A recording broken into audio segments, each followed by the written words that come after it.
leave me. Why did you betray your own heart? Where is the obstacle? That's a look at the adaptation of Wuthering Heights, which follows the doomed romance of Heathcliff and Catherine that taps into an intense, destructive, and passionate relationship between the two. And to tell us more in our TMS Canadian exclusive are Jacob Elordi and Margot Robbie. Hey guys, welcome to the morning show in Canada. Hi, good morning, Canada. Good morning. All right, for anyone who is familiar with the love story between Heathcliff and Catherine, they know there was an obsessive part to this relationship. At what point in the process did you both go, okay, we got it. We are here, we are doing it, because you did it? Thank you. It may, for me, have been the moment when Heathcliff he breaks this chair to make Kathy a fire because she's cold.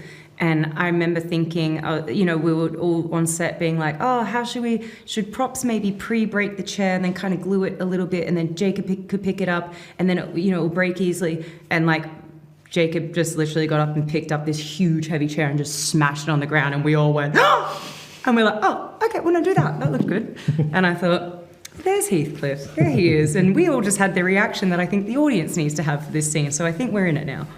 You know, Emerald constructed the world for real. The whole thing was designed and built. So for me, it was honestly the moment that I stepped into the first costume fitting, and into the costumes that were sort of all handmade, and then sort of put that costume on, and then went into the heights and looked around, and there's animal skins on the wall and blood flowing through the set, and I think it was for me it was the moment I stepped into the world of the movie, because Emerald just created a reality. Well, Jacob, that immersive experience does that for you. I remember we spoke not long ago for Frankenstein. Oh, and by the way, congrats on the Oscar nomination. Thank you very much. But when we spoke on for that, you told me that you not only immersed yourself, but you also completely understood that character. Can you say the same for Heathcliff? No, it's not the same thing, no. I mean, elements of, I think, the same way with other characters, but so much no. I remember even shooting, and I told you this recently, 3 weeks into shooting, I felt unmoored. But I think that was also part of being Heathcliff and finding Heathcliff. But it's not the same connection, no, but a different kind of connection to it.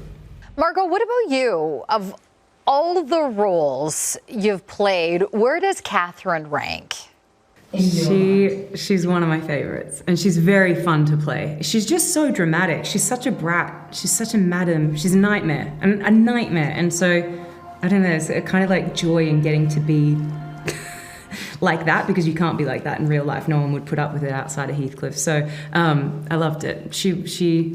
She feels every emotion extremely strongly and then in rapid succession. So it's for an actor, it's a wonderful acting challenge. I loved it. All right. Before I let you guys go, one last question. If Catherine and Heathcliff were living in our modern world today, what is going to destroy them more, social media or online dating? I don't think Kathy would online date. I think she'd be tormenting someone she grew up with, and she would be, there on his wedding day, making him be like, oh no. So I don't think she'd be online dating. What would destroy her? I don't know. Nothing. She'd destroy herself. Except lack of Heathcliff. Yeah, lack of Heathcliff, yeah. Heathcliff being with anyone else. Heathcliff with anyone. Heathcliff happy. Getting a job, being happy. Well, I can tell you we're happy because we've got the two of you in this classic retelling of Wuthering Heights. Thank you both for the time. Thank you very much. Thank you. And Wuthering Heights is out this Friday.